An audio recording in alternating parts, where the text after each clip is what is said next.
Hey guys, welcome back to Vertical Momentum. I'm your host, Richard Kaufman, here for the sixth time today. Thank you, Monster Energy, for keeping me pumped up. Guys, this is Women's History Month, and I have one of the best female entrepreneurs, business coaches, authors, speakers. She's the Swiss Army knife of positiveness. Kelly, welcome to the show. How are you doing? Oh my goodness, you just made my day. Like the Swiss Army knife. That is amazing. So excited to be here, Richard. I'm so grateful. And friend, I got to give a shout out to Jamie and Angel for setting this up. If it wasn't for you, we wouldn't be able to do this. And you make it so seamless and easy. So thank you so much. So first question, because obviously if we're in business and if we're a human that our whole life isn't unicorns, rainbows, and Skittles. Tell us, what is your definition of resiliency? Yeah, for me, resiliency is truly maintaining joy in spite of anything that you're also struggling with in your life. So many of us, like, we think it's about taking all the challenge out, and it's the way that we navigate through challenges, and we never let them hold us back from going after our vision and exactly what we want to achieve in our life. So, it's just that, like that song, you just get knocked down and you get up again, Richard. It's all about just cultivating resiliency always, because we never know what life's going to bring us. So, okay, now tell us a little bit about yourself. Where'd you come from? Where'd you grow up? And how did you become such a force in today's world? I grew up in a small town called Willows in California, and there's so many great advantages of growing up in a small town. And for anybody listening, I'm sure you're going to agree that there's some disadvantages too. So, I would tell you that my parents were so supportive. They were the most encouraging. That definitely contributed. But I also think that some of us were just born to be that first kid that wanted to be at the front of the line or raise their hand right away. And that's kind of the personality that I came with. I was never afraid to speak up or help other people as well. That journey took me to Sacramento area later after high school and college, and got into the mortgage industry. And, I'll tell you that some of the greatest gifts just in being from a small town was just really seeing the value of deep relationships. Because I think for anyone that's trying to grow a business or, grow their level of influence, it's always about the relationship. And we didn't have a lot of opportunities. We had to learn, if you didn't like somebody, it's not like you could just go to another friend group. We had to learn as just having smaller numbers how to all get along and appreciate one another's differences too. So have a lot of fond memories from growing up in a small town. Now, I love Sacramento. I was a big Sacramento Kings fan. Now I'm a Golden State Warrior fan. Oh, Richard, I didn't know that before I came on. I'm a big Vlade Divac fan, and I followed him for when he played for the Lakers. But I love Sacramento, but it's kind of like it's California, but it's like California light. So it's kind of like a lot more family orientated. So what college did you go to, and what did you study?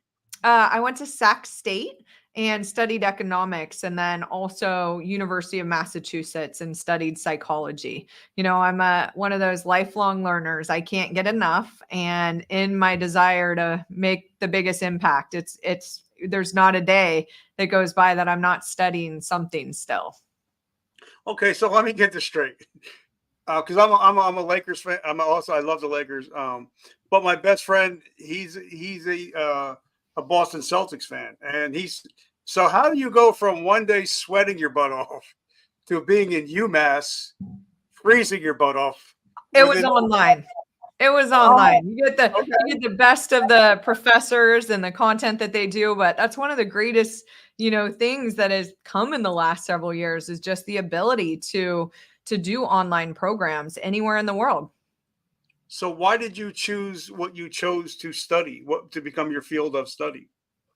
I started in banking like already when I was in high school. And so I loved finance. I loved numbers. I was a math whiz. I thought that I wanted to really focus on that. And it served me well being in the mortgage industry. So stayed in the mortgage industry and in banking for about 16 years total. Actually, it was about 19. And then over time realized that I had quite the obsession for personal growth and psychology and neuroscience and other things. So just decided to go back and learn a lot more about that too. And honestly, in my role, there's so much of who we're being in a leadership role that affects the success of your company. So I'm just somebody that's a firm believer that you've got to be well-rounded. So if you're going to study mathematics or if you're going to study technology, AI, you name it, you also need to study emotional intelligence, because when it all comes down to it, if you don't have both or you don't have a skill and emotional intelligence, you're never going to get as far in your career. There's so much stuff I want to talk to because I love everything except for math. I'm not a math guy, but so you were in the financial industry. Were you around during the 2008 or 2020 crisis? We were crushing it, Richard. I mean, if you asked me the first question about resiliency, and I'll tell you that that was a season in which I can tell you that resiliency paid off. I got into personal growth and development in 2004. I was in mortgage sales. I was in the top 1% loan originators in the nation. And so I had a really good sized team and we were absolutely crushing it. But I had what I would call my awakening in 2004 when I realized that although I was successful, I didn't love what I was doing. And so I started at that point to already start working on some other things. I started speaking. I started, doing a little bit more business strategy with my own customers that were sending referrals to me. And so when I was on that path, one of the things that I recognized was that, I had some big ways that I sabotaged myself and I allowed certain things to steal my joy. And one of those things was disappointment. And I think as any business leader out there, one of the things that we need to accept is a lot of times we can do things better than other people, but that doesn't mean that we should do them. And so I was in constant disappointment, like of what other people were doing, because maybe I thought I could do it better, but I only had so much time. And so one of the areas that I really studied was what Deepak Chopra calls the law of detachment, which was how do I detach from outcomes? How do I really just appreciate the journey and allow uncertainty to, kind of flourish in my life? And so I spent so much time on it, like literally for an entire year, because I will pick big themes for a year and then I'll really center my, whether it's listening to podcasts or reading or going to events around that one theme. And so 2007, it was all about the law of detachment. And of course, we were doing amazing at that time. And then 2008 hit, and the majority of people in the mortgage and real estate industry didn't want to get out of bed. They wanted to talk about what we used to have or what was going wrong, where I was fully focused on how do we, create opportunity in this season. And that's what we did. We found the opportunity, which was there was a tremendous amount of short sales. There was a tremendous amount of real estate owned properties. And so we became the expert. Our team really focused on how do we make sure that we support everyone that's buying an REO or short sale, and just and expand more education for the real estate community that we served. And so we just looked for the greatest problem. We went out and solved it and didn't miss a beat. Well, I was talking to my friend Gary Vaynerchuk, and we were talking about how people either make excuses or they make shit happen. Yeah. And how no matter which president's in, whether it's a Democrat or a Republican, people are going to get rich. It doesn't matter who the president is. It doesn't matter what year it is, because there were more millionaires made during the COVID era than at any time in history. But there's a lot of people that made excuses. And like you said, they're like, oh, I'm not going to get out of bed today. I can't do this, because I started my podcast when COVID happened. I'm like, everybody's going to be home. There's going to be so many people home. This is great. But Absolutely. so talk about the mindset of, looking for diamonds in the coal mine. Absolutely. So, with an abundance mindset, which, you can call it what you want, whether it's an unshakable mindset, an abundance mindset, a growth mindset, some of the beliefs are all similar. And one of the top beliefs I would tell you is that we are the creator of our own success. And when we fully detach from the external, then we have to take ownership. We have to take ownership for whatever it is that we create. And so you've got to be resilient. You have to be opportunistic. You can never stop solving problems. When you look at the biggest businesses that have failed, it's because they didn't stop solving problems. They solved one problem and then they didn't continue to innovate. They didn't continue to use creativity to find more and find ways to serve, their customer base. And I think, when you have this mindset, it changes your experience. And a big part of success and creating abundance, in my opinion, is really having energy. And this mindset creates energy because you're in a place where instead of experiencing things with disappointment or discouragement or fear or doubt, you're experiencing them through a lens of, wow, what's new? Like, what uncertainty am I going to uncover today? What challenge are we going to face that it's going to be an adventure to get through? So one of the beliefs that I would tell you is that in addition to the fact that you're the creator of your own success, is you also must be flexible and adaptable. And that's where people get caught up. Like, their ego starts to think they know it all and they stop growing, they stop expanding. And if you're trying to grow a business, while you're growing the business, you have to be growing yourself. And that's a key piece of it, so that you can maintain that flexibility and adaptability to whatever it is that you approach. I mean, this is awesome because there's so many things I love that you're talking about, and we're going to be talking about all of them. So, guys, if you're watching this, you're going to want to get a pen and paper out because we're going to be talking about manifesting, NLP. Oh, We're going to be talking about using good. your reticular activating system. So, guys, this is going to be the episode that you're going to want to share and watch over again. And now, one of the things that my coach, Joe Nicasio, teaches me is that the mind hasn't really changed much in the last 2,000 years. Yeah. But even, Dale Carnegie once said that, and I just wrote about this on LinkedIn, that your obsessions become your possessions. So whatever you constantly think about is what is going to come to fruition. So talk about that, because I think a lot of people, if you're thinking about failure, if you're thinking about success, guess what's going to happen? Yeah. Just like I think I want, I love my wife. She's my best friend. She's my bride. She's been knowing her for 40 years. But if I think I want a woman that's not going to cheat on me, instead of thinking I got a woman that's not going to cheat on me, I'm not going to think about that, because I think you manifest whatever's going to go on in your future. So talk Right. about manifestation. Yeah, absolutely. So, few things to unpack there, Richard. So, first of all, I love to hear the way that you talk about your wife. It's beautiful, absolutely. I'm fortunate that I've got, a sweetheart and awesome partner too, that I feel that same way about. But what I would tell you is that there are a lot of people that are allergic to the word manifest, because the minute that you're talking about manifestation, people think, oh, you're just going to think your way into something. And there's a lot of confusion about manifestation. And so I've always looked at manifestation as two parts, right? We've got a little bit of woo woo, but we've got a lot of neuroscience. They're both pieces to it. And so our brain, like you said, hasn't evolved a lot. And when you really understand your brain, you start to realize that it's just a machine. It's just like your computer. If somebody didn't program your computer properly, it's not going to work.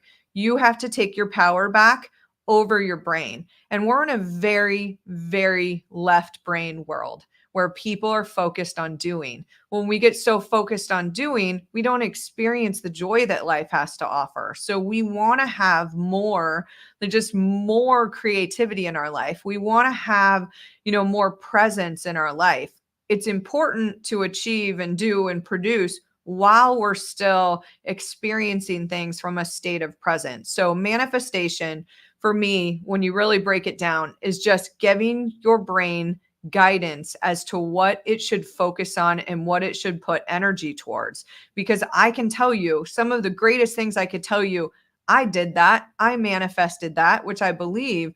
I also put focus on it. I took notice. I might have asked for help. I might have shared my purpose with somebody who said, oh, that's an amazing idea. Let me connect you to this person. And next thing you know, something just came to me with ease. Well, it was because I also put focus on it and I shared my purpose. So I look at manifestation as that combination between, the law of manifestation and the law of action and the law of giving and receiving. And you've got to put them all together in order to really create that life that you choose. And it is important. Our thoughts will become our reality. And it's because we'll focus on them. Like you said, it's just that subtle shift, right? Something like, I don't want anyone to steal my joy versus I own my joy. People don't realize there's a difference in that. And if I have resistance to what I'm really trying to attract, I'm worried about people stealing my joy, it's more likely going to happen. Or if I step into that power of I own my joy, I'm going to watch my emotional triggers. I'm going to watch my reaction and the compassion or lack of compassion that I have for other humans that I have interaction with. And so when we're manifesting, the most important thing that we can do is have a crystal clear vision for what we want to attract in our life.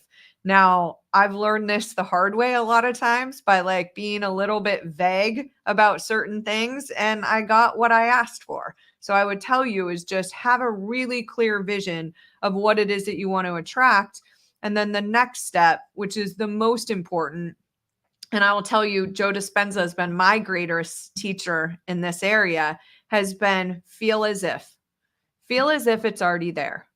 Feel as if you've already created, this perfect business. Feel as if the money that you want in your bank account, the experiences that you want, maybe it's the freedom that you desire. You have to feel as if, because our body needs to know that we're there already.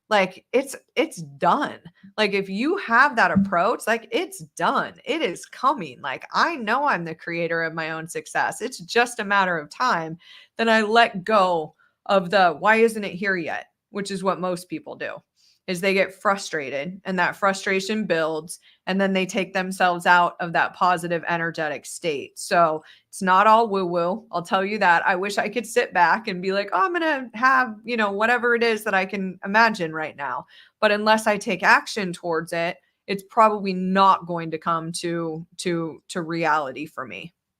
Well, my main mentor in podcasting is John Lee Dumis, and he's the number one podcaster in the world. He's actually writing the foreword and the back cover of my new book. But something he said is if you don't have a vision board, and if you're not writing down your goals every day, and you're not literally putting paper to pen to paper, it's actually triggering something in your mind when you write down something instead of just when you type 100%. it out. It makes it real. Yeah. And this is a perfect example. You just shared that with me. I want to reach millions of people. My purpose is to help people increase joy and reduce self-suffering. And you've got a connection with this amazing man that has this huge podcast, Richard. So would it be possible for you maybe to make that introduction for me? Sure. Well, and that's for me. I'm a relationship guy. Yeah. To me, the more friends I have, the better life is. And I tell all my people that watch the show, I don't have followers. I don't have subscribers. I have friends. Yeah. And the more friends I have, the better life is. And I'm just a guy that knows a guy. So if somebody needs something and I know you need it, here you go. I'll hook you guys up and I step back. But I'll definitely. But the reason why I just said that is because most people won't. So if my vision is to reach millions of people and I don't try to connect with people that already have millions of people in their network, I'm probably not going to manifest my vision, right? If I'm at home and I have this idea, now if I'm sharing my purpose with other people that are also that have taken a stand, right, on empowering other people, they're more likely to support me. So now it's about, how can I help Richard? Well, I want to help Richard as much as I can. Like, it would be making sure that we have that exchange of giving and receiving. Like, how can I best support you? You're growing your network. I'm going to share this show with everybody. It's amazing, right? And so we have to start recognizing, for you to manifest, you must ask for help. That is one of the top ways that people sabotage themselves, is they don't ask for help. And as you see, I'm writing stuff down because there's so much stuff that I want to hit on. I don't want to forget anything. Plus, I got a traumatic brain injury, so if I don't write it down, I'm never going to remember. But just adding on to what you're just saying is, I'm part of a mastermind that I may not be able to see something, but my friends in my mastermind will be able to say, Rich, maybe you're not doing this the right way, or maybe you need to do this. And even back in the 1800s, 1900s, there was like 5 of the richest people in the world, all part of one mastermind. Yeah. And they changed the whole country, those five or six people. So talk to us about mentorship and also being part of a mastermind. What are your thoughts? Yeah, absolutely. And I think that is one of, I kind of talk a lot about the top 3 ways that people sabotage themselves. And that's one of them, is just not surrounding yourself with like-minded people. So I recommend building that peer advisory group, because we go farther, faster together than we do trying to do it alone.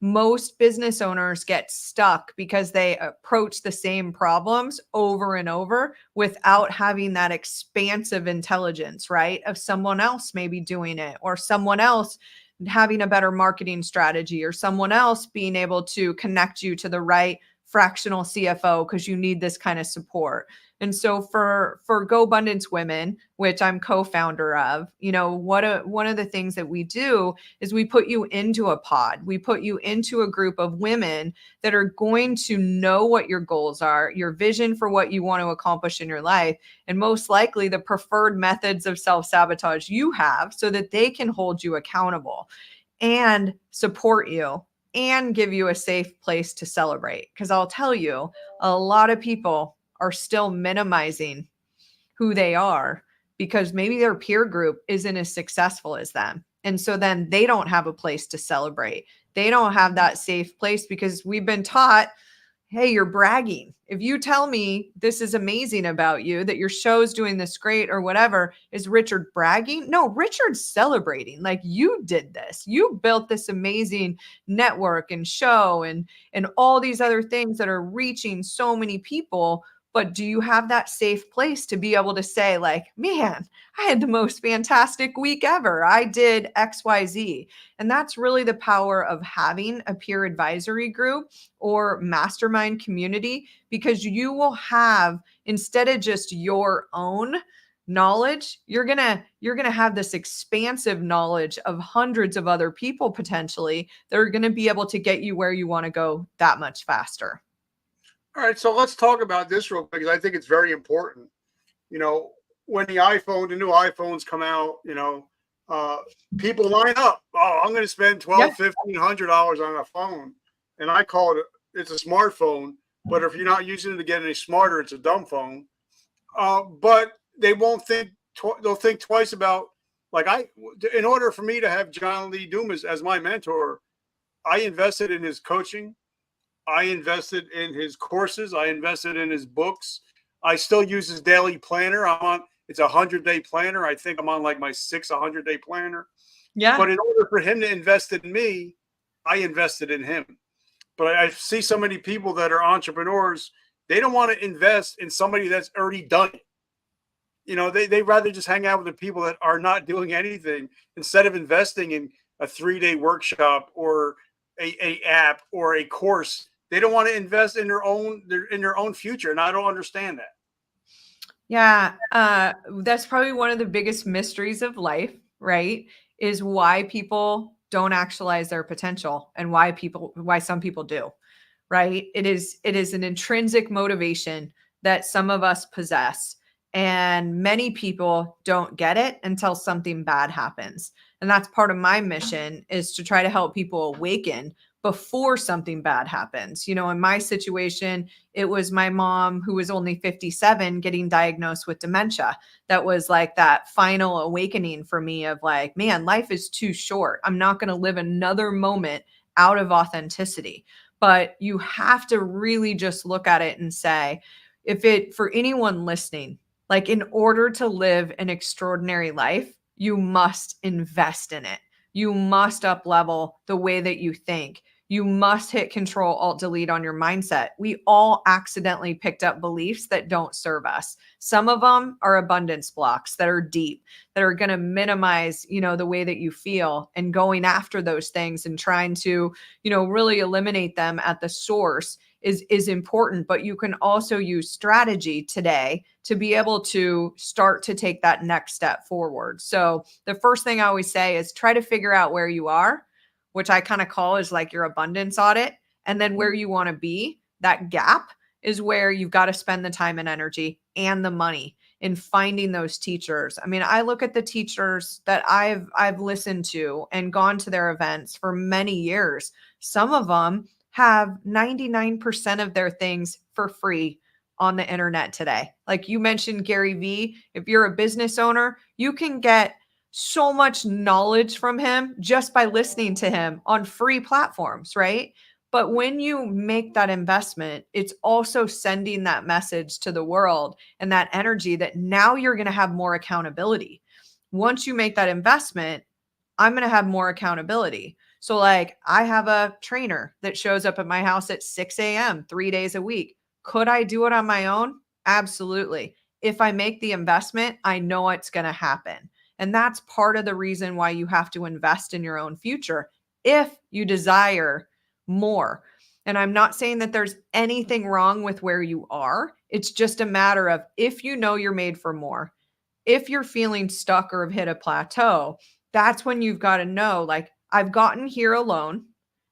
Imagine where I could go if I actually started to invest in myself through a mastermind, through a coach, through a community, through a book, through an event. I mean, Tony Robbins is probably, in my opinion, one of the greatest translators of all times. He reaches the masses, right? He can put 5,000 people in a room and connect with everyone. Now, if I go listen to Eckhart Tolle speak, all my type A friends are going to be like, what did you bring me to? Like, he's just so much slower and so much more methodical. So it's just, don't get turned off by one teacher. Like, just know that there's going to be tons of them along along your journey. And then you'll find the right ones, or you'll find the right community that are really going to support that bigger vision or purpose or impact project that you really want to make. Well, talking to, like, when I talked to Russell Brunson, something that we talked about is people that pay attention. Like, if you give There you go. if you give me a free gym membership, I ain't going. Yeah. But if I know every month that money's coming out and my wife's looking at the checkbook and she's like, listen, fat ass, you either get to the gym or we're going to cancel the membership. I'm either going to get to the gym or I'm going to cancel the membership. But Russell said he's giving away, those seats at some of his events are like $25,000 at front row. And he's giving many of them away to his friends for free. And not one person ever acted upon what they were taught that day. Yeah. So what you pay, whoever, even Alex and Layla Hormozy, even they say, people that pay attention. That's amazing. And here's what I would tell you is that there's another level of awareness that we need to have over our brain that can be partially responsible for this. Our ego, otherwise known as what I'd call right now a shame protection plan, right? There's shame that people can experience when they invest in something and then they don't follow through, or they set a goal and then they don't take action towards it. People beat themselves up regularly for not doing the things that they know that they should be doing. And so a lot of times our ego or a little voice or whatever you want to call it will hold us back from taking that next best step just to protect ourselves from feelings of failure. So you have to see it. You have to be stronger than that little voice. You have to be just completely committed that I'm going to make a decision today. And there's probably going to be like 20 variations of my voice that are going to come into my head over the next week or two that are going to try to talk me out of whatever it is that I just invested in or I just did. And that's normal. That's just your brain's way of trying to say, Richard, I don't want you to feel disappointed. I don't want you to feel rejected. I don't want you to feel let down. So I'm going to just help you not try so that it minimizes that. And once you become aware of that, that's when we step into that power, because we can quiet the voice and say, like, thank you, but I've got this. I'm committed. And that's where discipline over motivation is going to win every time. So like people will ask me, you know, I'm a paid speaker as well. And they'll say like, are you a motivational speaker? And I'm like, absolutely not. I wouldn't know. I would never know if I'm motivated or not. It's not a question or a feeling that's required to live at the level that I do. It's just discipline. I make a decision. This is what I'm going to do. And there's no question. I don't know if I feel like I want to do this or not. I just do it. Well, even, like one of my biggest mentors and colleagues is Mr. Ed Milet. And he even put out a post today saying there's a difference between motivation and discipline. The days that you're not motivated, discipline will kick in. But if you only have motivation and no discipline, then so there's some days where motivation is not going to do anything for you. Right. And I always say there's a 5-year-old in all of us. Like in all of us, it's like, I want to do what I want to do whenever I want to do it. And I don't want to be parented. You know, there's that 5-year-old when our mom says, no, you can only eat, one cookie. And the minute she turns around, we grab a second cookie because we don't want people to tell us what to do. And we've got to learn how to reparent ourselves to know like, hey, there's things that are good for us and there are things that are not good for us. And I can tell you, nobody wants to live a mediocre life. Let's be honest. Nobody says, what do you want to do? I want to be mediocre. I want to just do the absolute bare minimum of what my potential is and just live that way. No one says that, but look how many people live that. And that's where, awakening this part of you that lets go of what everyone else expects. It lets go of the people pleasing. It lets go of the programming for you to really get to the depth of who you are, because we all have a purpose, right? We all have something that lights us up. And giving yourself that permission to really go after it is important. But like you're saying, is you have to have the discipline. You have to put in the work. Now, I'm a big sports guy. I'm a big Tom Brady. I'm a big Kobe guy. I'm a big Michael Jordan guy. Everybody wants to have the titles, but a lot of people don't want to do the work. Like Kobe, Kobe would get in 2 hours before practice, shoot 1,000 free throws, stay after practice, shoot 1,000 free throws. And then somebody will say, well, why are you practicing? Why'd you get here 2 hours early? He says, because I knew you were going to see I was going to get here 2 hours early. Yeah. So talk about that is, we can want as much as we want, but if we don't put in the work and if like Ed Milet's book, just one more, if we don't just put in one more rep, then we can't succeed if we're not doing a little bit more than everybody else. Absolutely. So one of the commitments I'd say in creating abundance in your life is a commitment to mastery.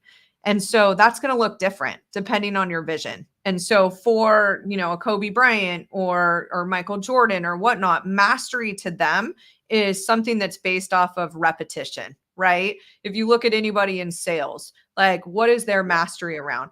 It's repetition, but it's also objection handling. It's also networking strategically. It's also asking for referrals properly. There's a lot of different things. And I would tell you is that committing to mastery doesn't mean that you have to work 60 to 70 hours a week. It just means that you need to be committed to mastery that aligns with whatever level of mastery your desire is. And so for an example, like I want to be a good writer, right? I've got to study more about what writing is about or whatnot, but that doesn't mean that I have to give up my whole life for it. It doesn't mean that I have to do it all the time. I just need to commit to mastery. Sometimes mastery means getting other people involved. It means I might not be a master at getting it out there, but somebody else is. So, one of the I would say greatest challenges with abundance is that we can actually have an abundance block, which is you have to work hard to be successful. And I think there's a difference between working hard and having mastery in something. Because I don't look at things like hard isn't a word that our brain really loves. Like commitment is a word that it loves. Focus, really just understanding what the initiative is and being able to tackle it from a strategic standpoint, but that doesn't necessarily mean hard. We know tons of successful people that would say, I really have a very balanced life. Like I still have my family first. I still have this. Then you have other people that they don't want to live that way. So what I would say is that once you have that vision for how you want to live your life and the things that you want to do to make an impact in the world or how you want to make money or whatnot, go deeper on mastery in whatever area. And like for myself, one of those areas has been language. I would tell you I'm pretty good at language. Every once in a while I get a stumper. One of my personal coaches, Ellen Lenz, just stumped me this week in challenging me to remove the word just from my vocabulary because I'm big on language. Like you're never going to hear me say I'm good.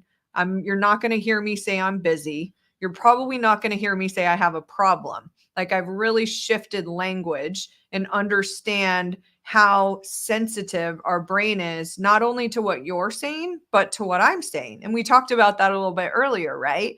Like I just say things like if right now we have a huge push at Good Leap at our organization. And if somebody asks me, it says, I have so many opportunities. Someday I don't even know which one to start with, Richard. How different does that sound than I'm overwhelmed, I'm busy, I don't know how I'm going to get everything done, which if I say that, my brain is probably not going to give me the energy that I need rather than feeling powerful and being able to manage a lot of these other things. So, I think it's important that we know that repetition, that level of mastery, certain things, yes, it's just doing it over and over and over and over again. But then there's other things that committing to mastery means you know how to hire extraordinary people. That might be your level of mastery. And that's how you built your company, is by hiring really smart people to be able to do the things that maybe you aren't as good at. And and something I was just thinking about as you were talking is, I like going to comedy shows. I love comedians. But if there's a comedian out there that's giving these lines and perfect, they've done it 1,000 times in front of a mirror. Mm-hmm. They've committed to perfection. Just like they say, like I think Bruce Lee said, he says, I don't fear the man that can throw 10,000 kicks. I fear the man that threw one kick 10,000 times. That's There the you one I go. feel. So, Yeah. for me, like I just launched a brand new course about how to do to launch a #1 rated podcast and make it profitable. But I've spent over $60,000 and 10,000 hours learning Yeah. how to do this. Yeah. And for Absolutely. me, like the word focus, follow one course until successful. Because I see people that they start seeing success and then they get the shiny object syndrome, and then they just lose total focus and then just lose it all. Now, have you seen that Absolutely. happen?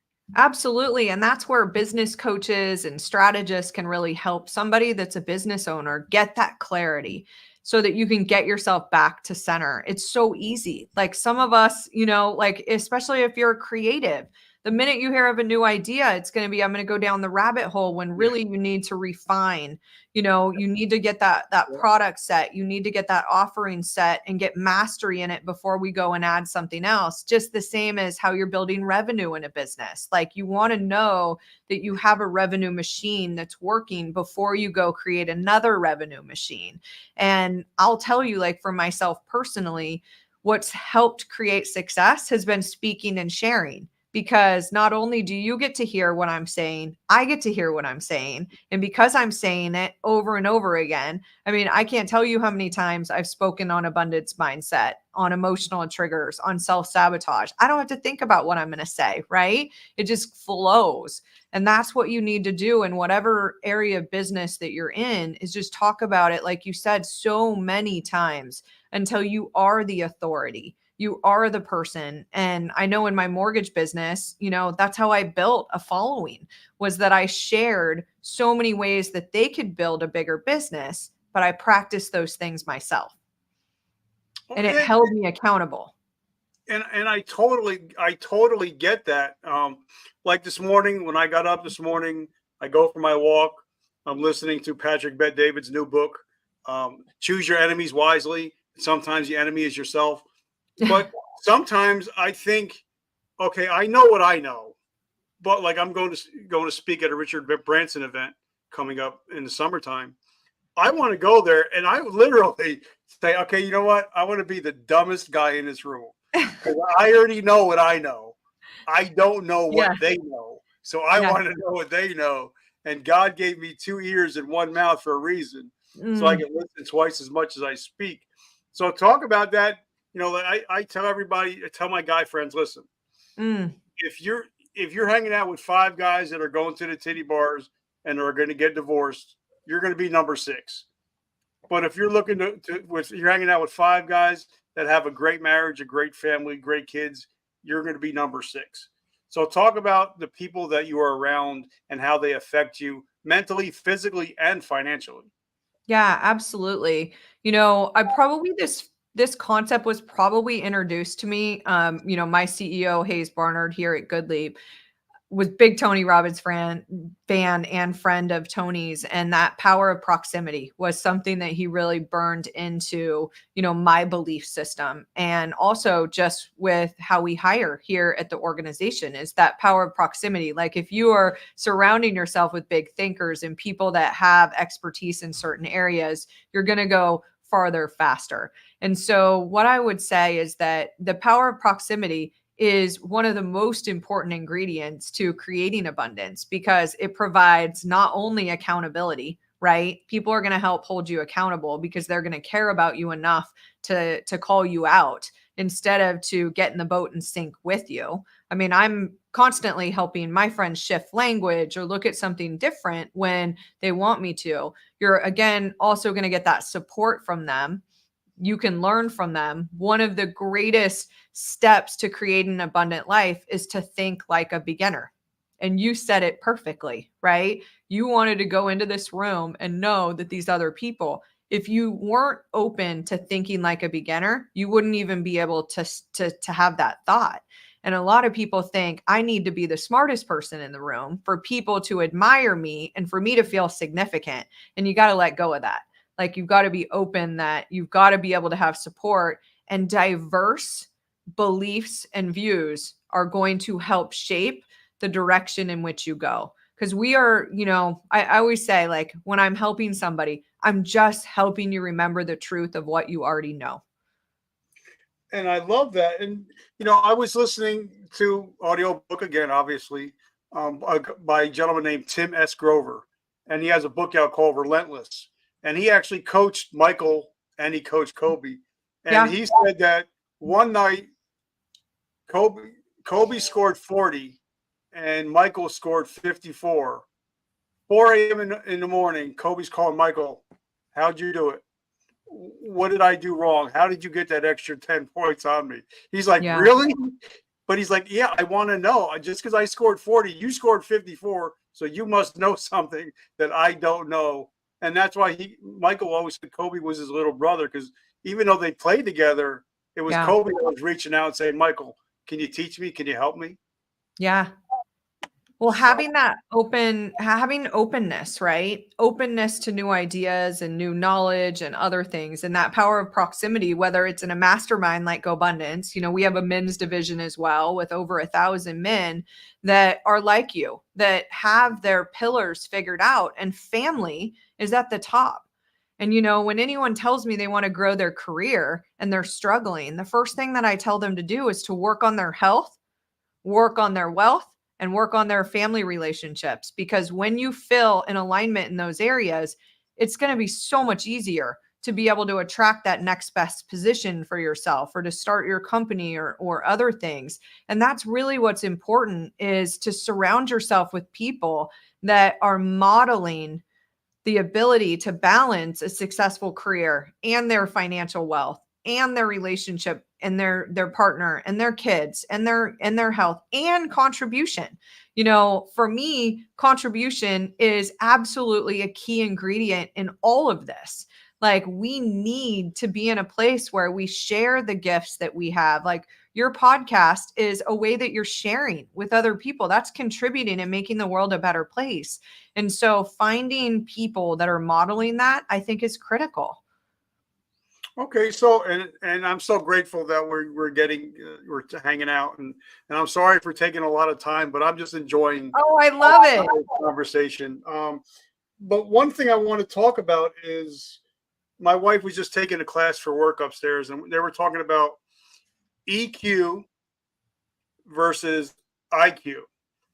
And for me, I think you can have the highest IQ, but if you have a really low EQ, it's going to be really hard to see. I mean, you can succeed because there's certain people that have very high IQs and they're successful. But if you have a higher EQ than IQ, I think you can get along a lot better in life and become more successful. So, what are your thoughts on EQ versus Oh IQ? my goodness. Yeah, this is a great one. I was just reviewing an emotional intelligence training that I'm doing tomorrow, and the main focus in that is empathy.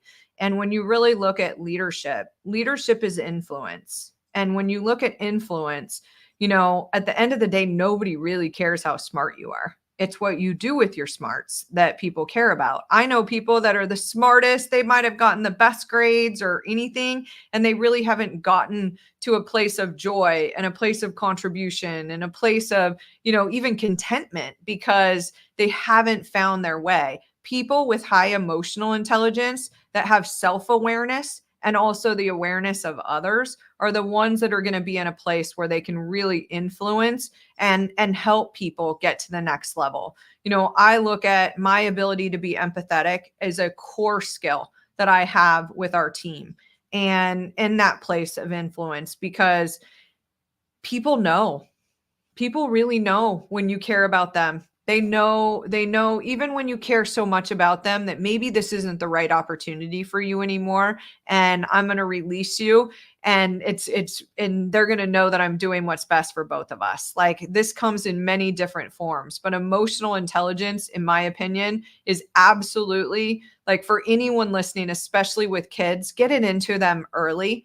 They're not teaching most of these things in school. And so it's going to be up to them. They might accidentally stumble onto a company that makes this a priority, or they may never get access to it ever. And so knowing that we can raise our emotional intelligence, just our awareness, how can I make sure that I'm, managing my triggers or not allowing overthinking to devastate my health?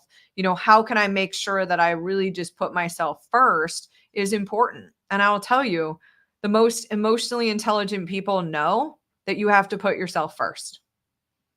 You Your know, capacity is limited if you don't.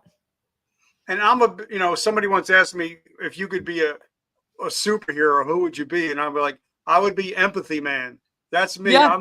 I'm the empathy guy. Like, I'm the guy that I'd be the worst juror in the world because I listen to one side and I'm like, okay, I get it. Yeah. And I listen to the other side and I'm like, yeah, I get it. So Yeah. they would throw me out for being the worst juror just because I'm that empathy guy. I try to feel what everybody else is feeling because I've been so many different places. So I love that. But now something else you mentioned, somebody asked me, because I think I'm going to be doing 300 podcasts this year myself, plus hosting 300. Somebody asked me, are you an influencer? Are you a leader? And I was like, I don't know. Ask other people about me. I'm not going to say I'm an influencer. I'm a leader. I was in the military for 30 years. That doesn't make me a leader. But if you ask people that know me, if they say I'm a leader, if they say I'm an influencer, that's one thing. And the reason why I say that, because I got a T-shirt that says, "Heroes talk about themselves, but legends get talked about." So, if somebody, I would never brag about me. I want other people to do that. That's their job. Yeah. People put, they'll put, I don't know, in their profiles on Instagram, influencer. And I'm like, well, you're 15. Who you, who are you influencing? And I think a lot of times, if you should be given a title of leader. Like for me in the military, a leader was earned. Leadership was earned. It wasn't given. Yeah. And and I think Zig Ziglar said, people don't care how much you know until they know how much you care about them. Yeah. So talk So about true. that. Talk about real leadership and not a lot of the fake stuff that's the woo-woo stuff that's going on right now. Yeah, I would tell you that, I mean, number one, you have to take leadership very seriously because of our ability to impact. And there's such a difference between, just being an authoritarian versus I would just say that giving leader, and that really puts their employees or puts their team or whatnot before themselves. So I think it's an absolute requirement that you do care, but you also care about like people winning. You care about them feeling like they're winning. And if they're not winning in a role, it doesn't mean you're a bad person if it doesn't work out. It just means that, you know what, you want people to win. And so you want to surround yourself with people that are really good at what they do. And I think that's just a part of leadership that you also have to accept, is that, not everyone's going to work out. That doesn't mean that you don't care, you don't have empathy, that you just have standards and you've got to live by them, and you want people that work with you to feel like they're winning at all times too.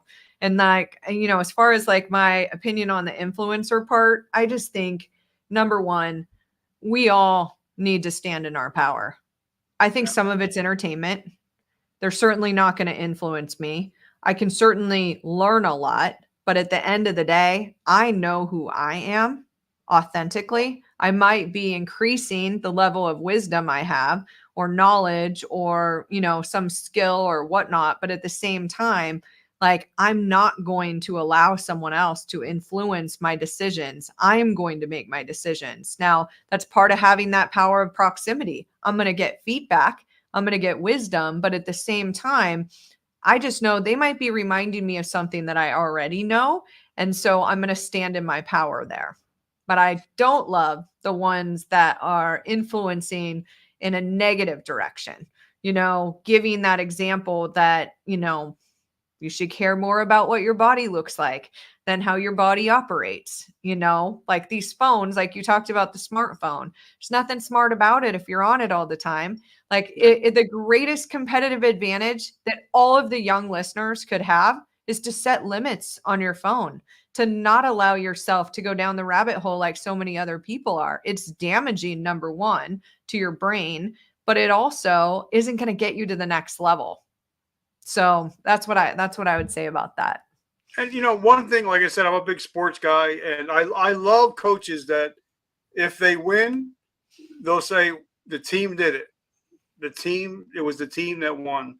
But if they lose, they're going to be like, I got to look back. Give me a couple of days. I want to look back and see what I did wrong. Yeah. I take responsibility for the loss. But if my team wins, let them take responsibility. And I think for me, that's what a great leader is about. But I see a lot of people, especially in sports, the first person that gets fired is the coach. Yeah. And a lot of them, because they blame it on their players. I'm like, but you coached them. If you got shitty kids, you're probably a shitty parent. Yeah. And same thing in business. If your company's flourishing, like Patrick Bet-David's, or if you're flourishing like Ed Milet's, they're doing something right. So absolutely. You have to, so talk about taking responsibility, because a lot of people don't like Grant Cardone. I hated Grant Cardone until I watched an interview with him, and he said how he came from being a drug addict, homeless, and now he's just addicted to success. And I was like, wow, I get it. But he also said that everything is your fault, whether it's good or it's bad. Once you learn to take 100% ownership, then your whole life changes. So talk about that, Absolutely. taking ownership. Yeah, taking ownership just goes right along that line of just you're the creator of your own success because you're also the creator of your own failure or your own struggle. Now, that doesn't mean like if anyone's had anything traumatic happen, that's not what I'm saying. But what it is just, you have to take complete ownership of your journey because we have so many different options that we can take. And like we talked about, committing to mastery, making sure that you increase your emotional intelligence, making sure that you increase your resilience. Like if you don't ever get outside of your comfort zone, your resiliency is never going to improve. You have to take responsibility for your health. When you look at the most successful people, they take responsibility for their health, their emotional and their physical well-being. I have more energy to serve.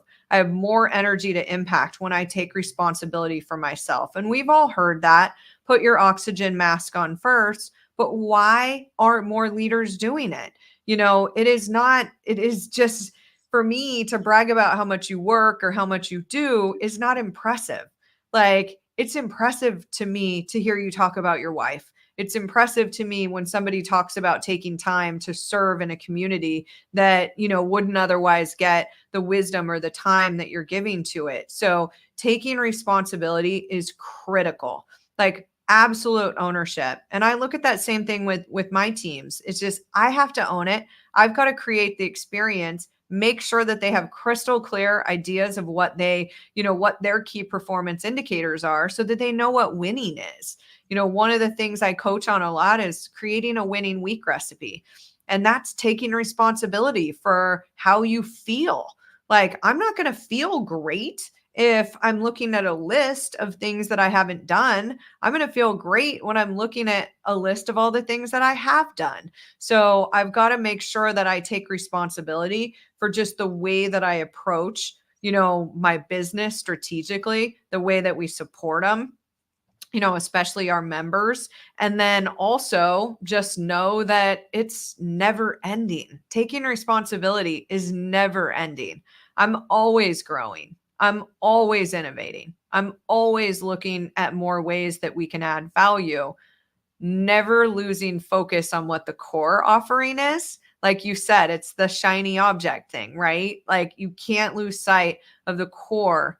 For anyone out there that's listening that's in real estate or mortgage or financial planning, the most simplest thing to do to grow business is to ask for referrals. And yet the one thing that I will tell you that they do the worst is ask for referrals. And so there's nothing big. We don't have to elephant hunt. Like do the simple little things that are necessary day in and day out, and that will lead to maximum success. And that for me is taking responsibility. You know the recipe for success. You systemized it and you're committed to it. And you don't allow, anything to get in the way of what you're trying to accomplish. And one thing I love that James Clear talked about in his book Atomic Habits. And by the way, he's got a brand new app which is friggin' amazing. So if you get a chance, check out his app. But he says if you want to win the year, then you got to win the month. If you want to win the month, then you got to win the week. If you want to win the week, you got to win the day. But then if you want to win the day, you got to win the minute. And he says, if you want to know where you're going to be 5 years from now, it's where you are right at this moment. Yeah, absolutely. And you'll see where you're going to be at 5 years from now. So sometimes if you're just making, like I'm in recovery 35 years. I just celebrated 35 years clean and sober. But time takes time. But I know if I don't drink now, I'm not going to get drunk 5 years from now. So as long as I'm winning the moment and focusing on talking to you, not focusing on my phone, not focusing on what I'm going to have for dinner, as long as I stay focused on the moment and win the moment, yes. I'm going to win in life. Yeah. And that's one thing you just brought up with habits. Most people don't understand the power of habits because they've just never had an awareness around it. There's so many, we just all have habits, right? And it's when you really understand them and then you look at your goals and you look at your vision, then you can start to create habits. And I love, like in that book, habit stacking is one of the concepts, just stacking on. Like if you need to create more gratitude, start thinking of 3 things that you're grateful for when you are already brushing your teeth. When I get coffee in the morning, I do push-ups. Like, I want to be healthy. Getting an extra 20 to 30 push-ups in every day helps me remain strong, helps me feel great. So there's just little tiny things that we can do that are also going to increase the amount of joy and chance that we will have the emotional tolerance and resiliency when things go wrong. So, whether it's affirmations or meditation or, I look at my goals and my vision in my morning routine 365 days out of the year. That's a habit I will never miss. But for me, that helps me really remain committed to the person that I'm trying to be. Now, for the last couple of minutes, I was talking to a friend of mine. I just had him on the show. He's the addiction doctor. He's the addiction doctor to the stars in Hollywood, and he says once a person wants to change their mindset, you need to start breaking some habits. Sometimes, Yeah. if you drive to work every day the same way, go a different way, even though it's going to hurt you to go a different way. Or like I had to go to the food shopping, and I usually go. I have my certain ways. And I'm like, you know what? I'm going to do total opposite. I hated it the whole time because I felt like I was totally off. Yeah. And then he told me, like when you brush your teeth at night, instead of brushing with your right hand, try with your left hand. Just something to switch it up so you're changing your mindset. So, do you believe in that? That sometimes you have to switch up your things just to switch up the mindset and create a break? Absolutely. Just doing things just a little differently. Like one thing would be if something goes wrong, try not to share it with anyone. That's a great habit to break. Like just stop yourself so that it's not going deeper and deeper. That's what ends up happening is that people tend to focus on something negative more. You don't do that. You don't go and say, "Oh my gosh, so and so made me laugh earlier." Like focus on more positive moments. But that's one big thing that Joe Dispenza always says, like you got to get out of the habit of being yourself. You got to get out of the habit of the way that you've thought before, like breaking some of those thought patterns. Something as simple as traffic. This would be a great exercise for your listeners. Change your belief around traffic. If you had a belief, I hate traffic, I've heard so many people say that so many times, it's unbelievable. If you switch that belief to, I love traffic, love it. Absolutely love it, Richard. It is my opportunity to listen to amazing podcasts like yours. It's my opportunity to call and connect with a friend that I haven't talked to in a little bit. And I also am in the habit, if somebody is driving erratically or is doing something that really is frustrating, I'm going to pray for them because chances are they're going to the hospital. They've got a loved one there and they're disoriented and they really just don't know what they're doing. If you change that, it will completely change the way that you experience traffic. Something that simple that can steal so many people's joy and make them absolutely crazy. We've all seen road rages, like it's just a simple belief. Look at all of the areas in your life that changing this habit of the way that you look at certain things, lines in Starbucks. When you look back 30 years, nobody was complaining that there was a line in Starbucks. You were waiting for your drip coffee maker, right? And it tasted the same, big box of Folgers, right? In a red container, whatever it is. Now people are complaining that there's a line in Starbucks. And so we have to start to look at a lot of the things that really have a tendency to knock us off of our emotional strength and start to just create new ways of thinking. I love it. So, how do we find your book? How do we get in touch with you? Yeah. How do we get you to coach us? How do we get in touch with the great one? Awesome. Well, thank you so much. So greatest thing that you can do, especially if you're a powerful woman, check out gobundancewomen.com. There's an inquiry form there. We just, have an opportunity to have a great conversation with you about what it might look like for us to help you actualize your potential and take your business to the next level. You can also check out my book on Amazon, and it's Big Voices. And that's all about helping increase joy while reducing self-suffering. So those are probably the two best ways that you can get in touch with me. We do have a men's division as well for anyone seeking a mastermind community of men as well. And that's just at gobundance.com. And you also have a presence on social media, correct? I do. You can find me on Instagram, just Kelly-Resendez. It's probably the best way to connect with me there. I love it. So guys, make sure you check her out. Her book is on the way. I ordered it this morning, so I can't wait to get there because I can learn from anybody. I mean, I got Audible, and I actually downloaded a book from a woman I've never heard of, but she does social media for YouTube, and I'm like, I'm going to learn from her. I'm like, Awesome. she has something to do with a beauty podcast. I'm like, I know nothing about it, but I'm sure I can learn something from her. So I try to Yes. learn from everybody. So guys, make sure you pick up the book. I'm so grateful. Like I said, I want to thank Jamie and Angel. Thank you for setting us up. You guys are truly amazing. If you don't know them, you definitely need to get to know them. So I just wanted to say, Kelly, thank you so much. I'm so humbled and grateful that we finally got a chance to get together. And I took a lot away, and there's some stuff that I'm going to implement in my life and in my business. So I just want to say thank you. Yes, thank you. What a great conversation. Thank you so much for having me here. And hopefully your listeners will check out GoBundance and we'll chat soon. Yep. And guys, remember, like I'm a big Joel Osteen guy, and he said you can either be the victim or you can be the victor. If you listen to this show, you are the victor of your present and your future and no longer a victim of your past. So, guys, remember, vertical momentum. The only way to go is but up. Have a great week. Thank you so much, Kelly. Keep Awesome. thinking. Thank you.